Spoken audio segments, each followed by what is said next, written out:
Ra selle selle moi. Ra selle selle moi. Ra selle selle moi. Ra selle selle moi. Ra selle selle moi. Ra selle selle moi. Ra selle selle moi. Ra selle selle moi. So my name is Joonatan Alakonni. I am a master's student at the University of Helsinki, Division of Atmospheric Sciences. I study geophysics of the hydrosphere, which means I study pretty much anything related to water, basically. Snow, ice, lakes, rivers, the sea, that sort of stuff. I like water in its different forms, and I like lakes, so why not study them then? I don't know what else there is to say there.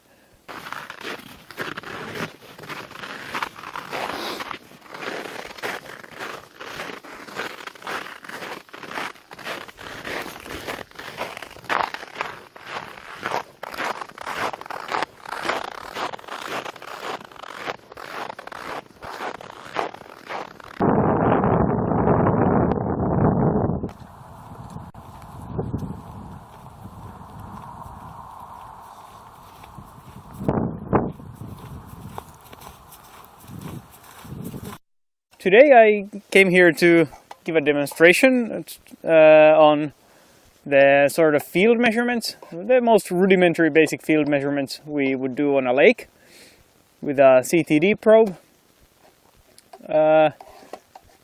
This was a pretty good example of a Finnish lake, quite typical I would say.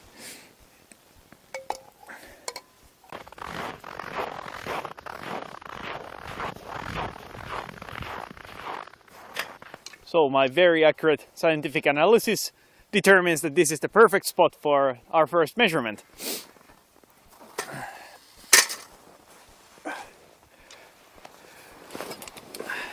First I shall prepare the main instrument.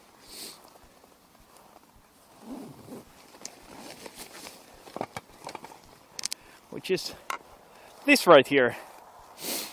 This is a so-called CTD probe. The CTD comes from the conductivity sensor, essentially or essential for the measurement of density, which tells us about the dynamics of the lake. Then we have the T is for the temperature sensor right here, and then the D is for depth, which is this one in here, so it measures pressure. So we get temperature and the conductivity of the water as a function of depth. So I'm gonna attach a rope to this end and then we will just lower it into a hole in the ice. But first I need to turn this on. And for that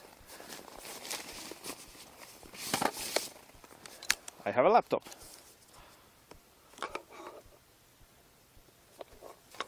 This is for data transfer and setting up the instrument with the parameters we want. This is a very robust, trusty old tough book. I think this is year 2000 vintage. Windows 98 works a charm. Well, the instruments don't like really cold weather. They if you freeze the sensor heads, they might break from the temperatures. So in that sense, this is a perfect weather. But I mean, I like weathers, so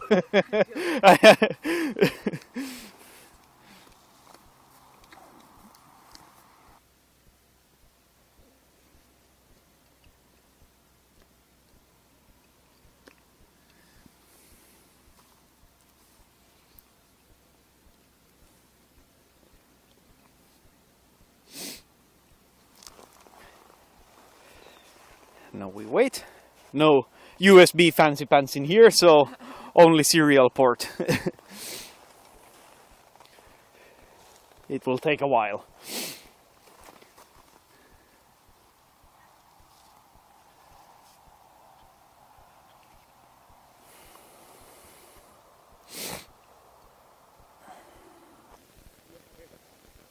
Well, maybe the most memorable time was in at Lake Sanejärvi, where I was doing my doing the field work for my bachelor's thesis.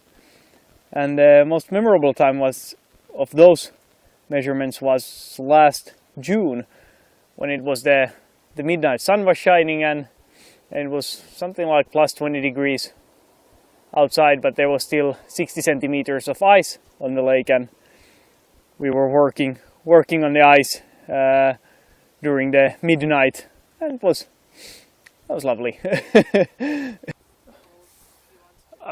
Depends on what I want.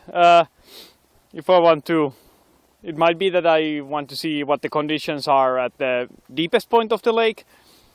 So then I would just walk to the deepest point, and one measurement would be good enough. Or if I want to see, for example, if there are variations in the density of the lake. So if for example, some gyres inside the lake can deform the structure and the stratification of the water under the lake, because the water is stratified, so that the heaviest water is at the bottom and the lightest is at the top. And this is pretty much always the situation. So in order to see if there is any sort of a shape in the thermal stratification of the lake, I need to take several measurements, and let's say every 50 meters is pretty good. But if I would have to do every 50 meters for 2 kilometers, it's a whole day's job. So it depends on the amount of time I have and such. Now I think we'll be good with 5 or 6 measurements from here to the other shore of the lake. We happen to be on the deepest point also, so we'll get some idea on the situation down there. Sadly, the noises are really nice on this lake, but sadly this is such a base model of the CTD that it doesn't, for example, tell me anything about the oxygen at the bottom of the lake, which would be of interest. But we'll manage with what we have. How many field assistants do you normally take?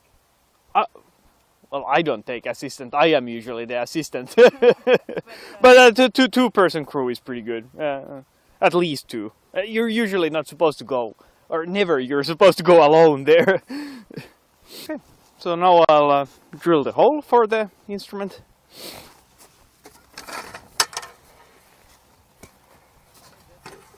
This is an kaira, ice drill maybe. Nice and sharp.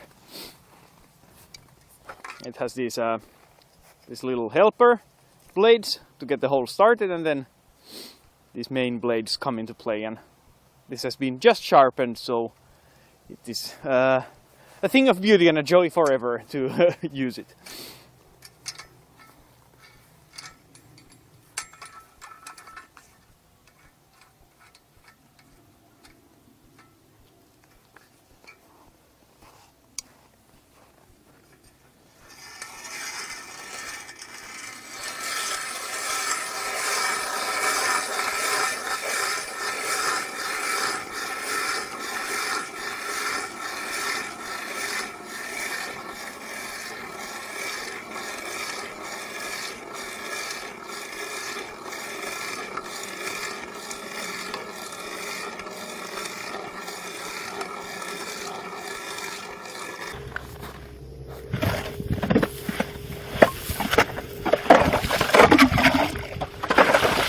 If there is ice in the hole when we lower the instrument, it might be so that just a flake or a piece of ice will get stuck on the thermometer, in which case we would be measuring the temperature of the ice flake on the thermometer instead of the water. We really don't want that to happen, so maybe you can do this in epic slow motion and everything.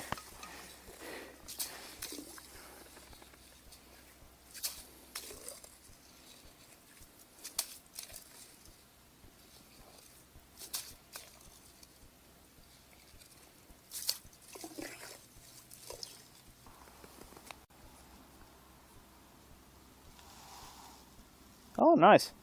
About 59 centimeters, that would be. No, wait, no, minus 20. This is minus 20, yeah. So, 39. 39, yes. And, well, hard to say from here. At least 10 centimeters of snow ice and the rest is black ice. But when we can take an ice sample down there in the middle, and then we'll see the structure more.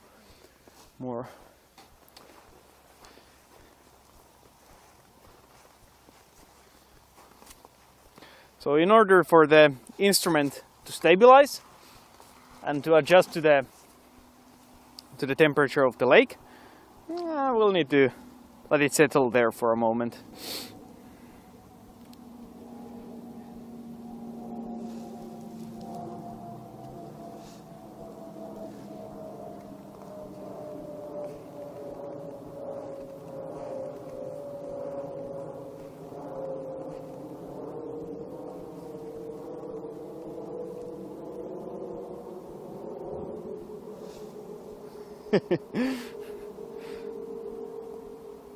You could feel that.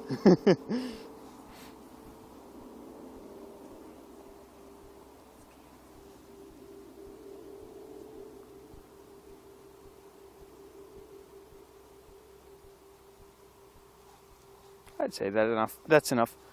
So now I'm just slowly and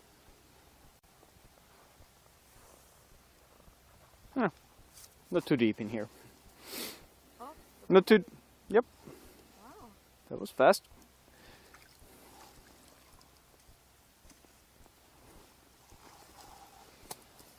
And turn this off. Yep. That's it for the point. We'll move to the next one.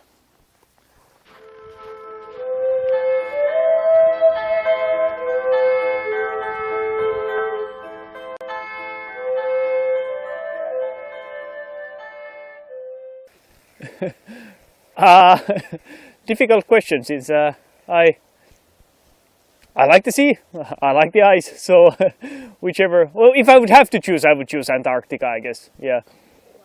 Why? Well, it's one of the continents I have not visited. There would be penguins there. That would be awesome.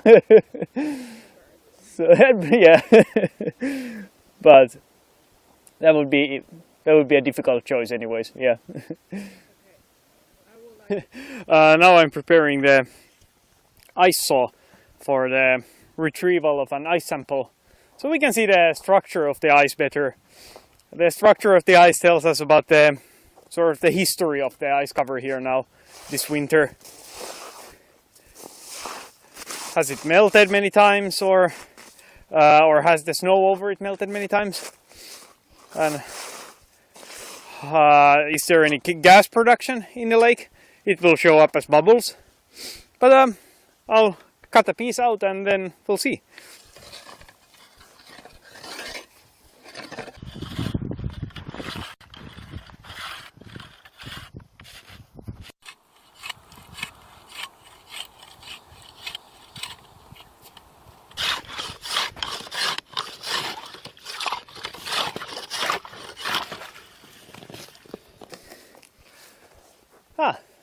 This will help me get the piece of ice out.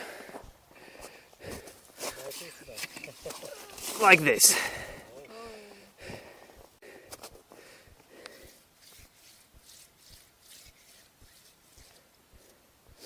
At least a couple of layers of bubbles.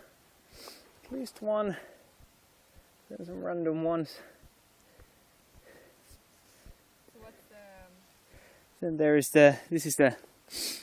this is the snow ice. So this is, you can see the limit here. This comprises of smaller crystals, about 1 to 3 millimeter in size, I would say. It is formed when there is snow on the ice, and then the snow mixes with water, either from the lake or from the rain, and then it freezes up again as new ice, or snow ice on the top. Then there's little snow there also.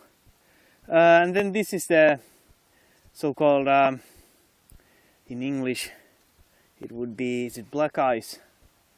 No, can't even remember what's it in English. It's teräsjää in Finnish, but this is the ice that grows from the lake water down like this.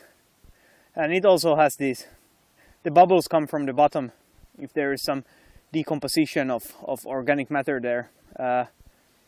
Especially in anoxic conditions, so without oxygen, methane is produced in lakes, which is part of the reason why lakes are a net source of greenhouse gases.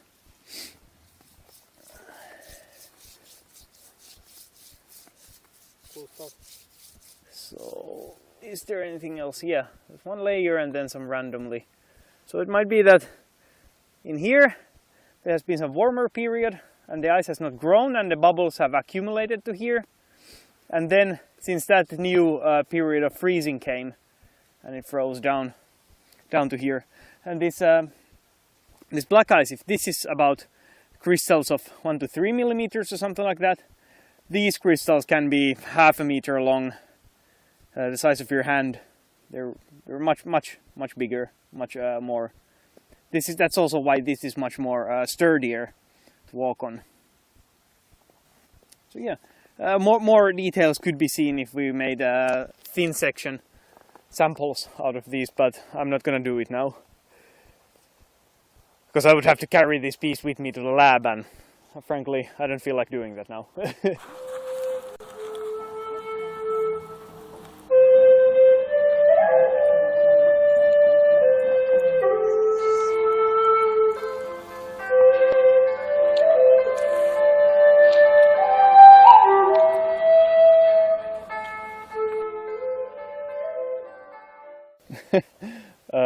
Hopefully I see myself outdoors more,